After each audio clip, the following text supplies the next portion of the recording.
extraordinary things, at the most amazing moments. For instance, in Atlanta once we went to this very staid, at that time, white college, all these very staid upper-class white girls there and their teachers. And Howie got up. I don't know how they managed to invite him, but anyway, there we were. And this was even before any of the changes in Atlanta. We were still battling to get into restaurants. So Howie gets up and he goes up to the front of the room, and this large room is full of people. And he starts his talk by saying, well, I stand to the left of Mao Zedong. And it was such a moment because the people couldn't imagine anyone in Atlanta saying something like that when at that time the Chinese and the Chinese Revolution just meant that, you know, people were on the planet who were just going straight ahead for revolution. So he was saying he was to the left of that. So it's just an amazing thing. I think I felt he would live forever. And I feel such joy that I was lucky enough to know him. And he had such a wonderful impact on my life and on the lives of the students of Spelman and on millions of people. We've just been incredibly lucky to have him for all these years, 87. That's such a long time, not long enough, but I'm just so grateful. Alice, Howard Zinn was thrown out of Spelman College, right, as a professor for insubordination, although recently they gave him an honorary degree and he addressed the graduating class. Why was he thrown out? Well, he was thrown out because he loved us, and he showed that love by just being with us. He loved his students. He didn't see why we should be second-class citizens. He didn't see why we shouldn't be able to eat where we wanted to and sleep where we wanted to and be with the people we wanted to be with. And so he was with us. He didn't stay back, you know, in his tower there at the school. And so he was a subversive in that situation. And, of course, the administration could expel the students for activism. And I left Spelman because I would have lost my scholarship if I had stayed. That was one of the ways they controlled us.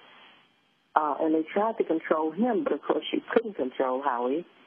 And so they even waited until he had left for the summer vacation to fire him. They didn't fire him face to face.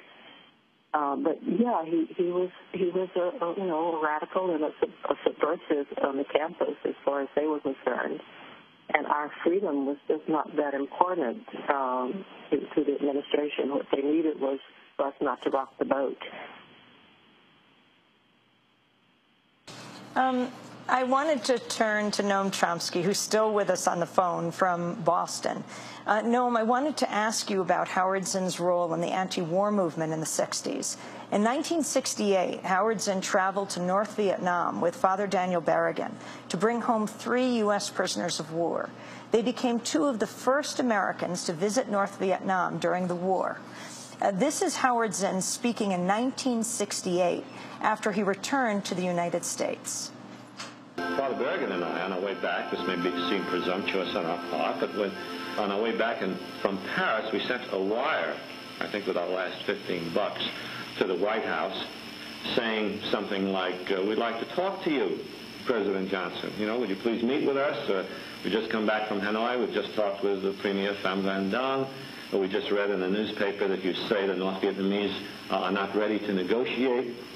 What we learned from Pham Van Dong seems to contradict that.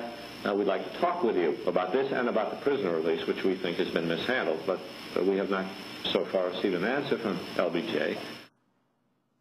That was Howard Zinn. Noam Chomsky, talk about this period. Talk about the time Howard Zinn went with Father Dan Berrigan to North Vietnam and what it meant.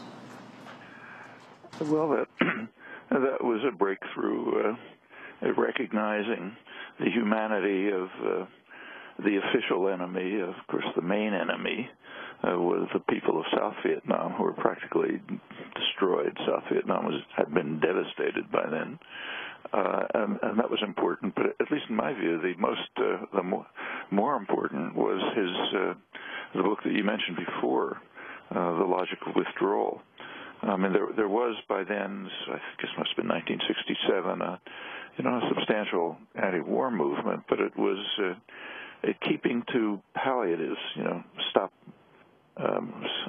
doing these terrible things, do less, and so on. Howard really broke through. He was the first person to say loudly, publicly, very persuasively, that this simply has to stop. We should get out, period, no conditions. We have no right to be there. It's an act of aggression. Pull out.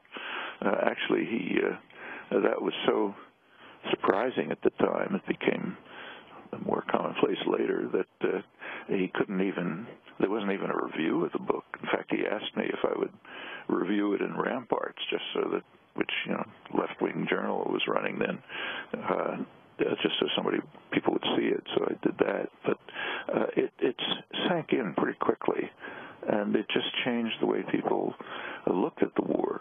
And in fact, that was one of his fabulous achievements all along. He simply changed people's perspectives, both by his argument and his courage and his integrity and his willingness to be on the front line all the time, and his simplicity, and as Alice Walker said, his humor. This is one case. The war, people's history is another case. I mean, it simply changed the conscience of a whole generation. There had been some studies, of sort of actions from below, but he raised it to an entirely new plane. In fact, the phrase of his that's always rings in my mind is his reverence for and his detailed study of what he called the countless small actions of unknown people that lead to those great moments that enter the historical record, a record that you simply can't begin to understand unless you look at those countless small actions. And he not only wrote about them eloquently, but he participated in them, and he inspired others to participate in them. And the anti-war movement was one case, civil rights movement before it, Central American wars in the 1980s. In fact, just about any office worker strikes, just about anything you can, any significant action for peace and justice, Howard was there. People saw him as a leader, but he was really a participant. His remarkable character made him a leader, even if he was just sitting on the, waiting for the police to pull people away like everyone else. Noam, in 1971, you may remember this, in fact, you may have been there, but Howard Zinn and Daniel Ellsberg were both beaten by police in Boston at a protest against the Vietnam War. One day before the beating, Zinn spoke at a large rally on Boston Common. This is an excerpt from the documentary You Can't Be Neutral on a Moving Train. A lot of people are troubled by civil disobedience. As soon as you talk about committing civil disobedience, they get a little upset. That's exactly the purpose of civil disobedience. To upset people, to trouble them, to disturb them. We who commit civil disobedience are disturbed too, and we mean to disturb those who are in charge of the war. He said at the end of his speech, I remember, he said, "Now let me address the secret police in this crowd." You agents of the FBI who are circulating in the crowd. Hey, don't you see that you're violating the spirit of democracy by what you're doing?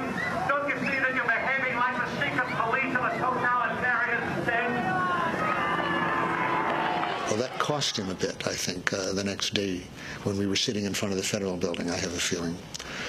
Because, again, the police chose in the end to arrest almost no one.